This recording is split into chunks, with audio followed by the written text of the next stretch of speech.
सुषमा ने बड़े सधे अंदाज में अपना भाषण शुरू किया और शरीफ के एक एक दावे को तार तार कर दिया। सुषमा ने कहा कि पाकिस्तान से दोस्ती के हर कदम पर भारत को धोखा मिला। कभी पठानकोट, अभी उरी और जिंदा आतंकी बहादुर अली। सुषमा ने साफ कहा कि पाक कश्मीर का राग देखना बंद करे और अपने बलूचिस्तान में झांके, जहां उसने मानवाधिकार उल्लंघन की सारी हदें पार कर दी हैं। अध्यक्ष जी, यहाँ बैठे सब लोगों को पहले तो एक बार ये स्वीकारना होगा, यदि हम आतंकवाद से लड़ना चाहते हैं, कि आतंकवाद मानवाधिकारों का सबसे बड़ा उल्लंघन है।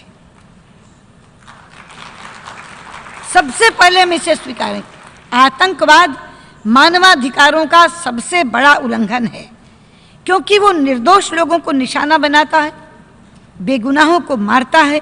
वो किसी व्यक्ति या देश का नहीं बल्कि मानवता का अपराधी है। और उसके बाद देखना होगा कि इन आतंकवादियों को पनाह देने वाले कौन कौन हैं। आतंकवादियों का न तो कोई अपना बैंक है, ना हथियारों की फैक्ट्रियां, तो कहां से उन्हें धन मिलता है? कौन इन्हें हथियार देता है? कौन इन्हें सहारा देता है? कौन इन्हें संरक्षण देता है? ऐसे ही सवाल इसी मंच से अफगानिस्तान ने भी कुछ दिन पहले उठाए थे। अध्यक्ष जी, इतिहास गवाह है कि जिस किसी ने भी हिंसक विचारधारा के बीज बोए हैं, उसका कड़वा फल उसे खाने को मिला है।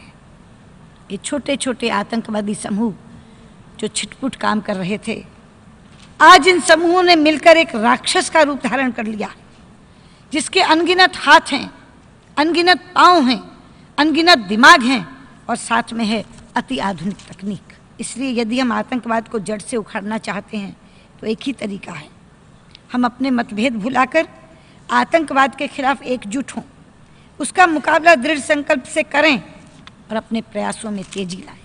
अगर कोई देश इस तरह की रणनीति में शामिल नहीं होना चाहता तो मेरी मांग है कि हम उसे अलग थलग कर दें, क्योंकि दुनिया में ऐसे देश हैं जो बोते भी हैं तो आतंकवाद, उगाते भी हैं तो आतंकवाद, बेचते भी हैं तो आतंकवाद और निर्यात भी करते हैं तो आतंकवाद।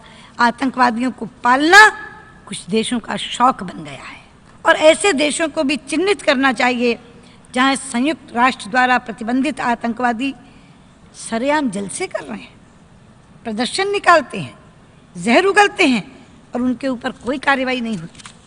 इसके लिए उन आतंकवादियों के साथ वे देश भी दोषी हैं जो उन्हें ऐसा करने देते हैं। ऐसे देशों की विश्व समुदाय में कोई जगह नहीं होनी चाहिए।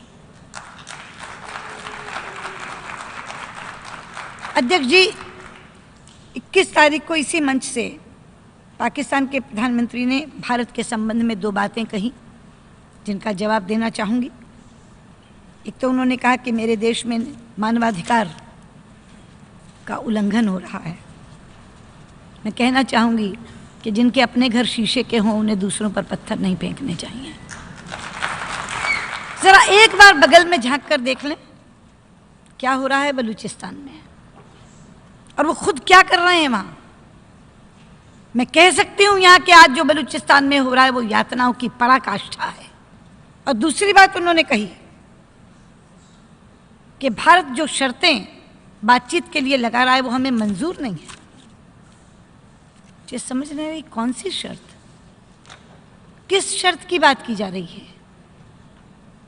हमारे शपथ ग्रहण समारोह से पहले जब हमने पाकिस्तान के प्रधानमंत्री को समारोह में आने का न्योता दिया था, आमंत्रण दिया था, तो क्या कोई शर्त रखी थी? मैं स्वयं इस्लामाबाद गई थी और कॉम्प्रिहेंसिव बायलैटरल डायलॉग हमने शुरू किया था इकट्ठे बैठकर। क्या कोई शर्त रखी थी? प्रधानमंत्री मोदी काबुल से दिल्ली आते हुए लाहौर उतर गए थे, कोई शर्त लगा कर गए थे क्या? ये कौन सी शर्तों की बात हो रही है? सच्चाई तो यह है अध्यक्ष जी कि शर्तों के आधार पर नहीं, मित्रता के आधार पर हमने पाकिस्तान के साथ सारे के सारे विवाद सुलझाने की पहल की थी। और मित्रता भी सहजता की तरफ जा रही थी। कभी ईद की शुभकामनाएं, कभी क्रिकेट की शुभकामनाएं, कभी स्वास्थ्य के हाल का कुशलक्षेम। हमने 2 बरस में मित्रता का वो पैमाना खड़ा किया जो उससे पहले कभी नहीं था। लेकिन हमें मिला क्या बदले में? पठानकोट, उरी, बहादुर अली। मैं पूछना चाहती हूं, हम शर्तें लगा रहे हैं या आप दूसरी नीयत दिखा रहे हैं? बहादुर अली तो जिंदा सबूत है हमारे पास, जिंदा, कि सीमा पार से आतंकवादी आया है, लिखित में सबूत है हमारे पास उसका। कि मैं एक चीज़ यहाँ बता दूँ, अगर पाकिस्तान ये समझता है कि इस तरह की हरकतें करके या इस तरह के भड़काऊ बयान देकर वो भारत का कोई हिस्सा हमसे छीन सकता है, तो मैं पूरी दृढ़ता और स्पष्टता के साथ यहाँ ये कह देना चाहती हूँ कि आपका ये मंसूबा कभी कामयाब नहीं होगा। कश्मीर भारत का अभिन्न हिस्सा है, जम्मू कश्मीर भारत का अभिन्न हिस्सा है और अभिन्न हिस्सा रहेगा। इसलिए ये ख्वाब देखना छोड़ दें।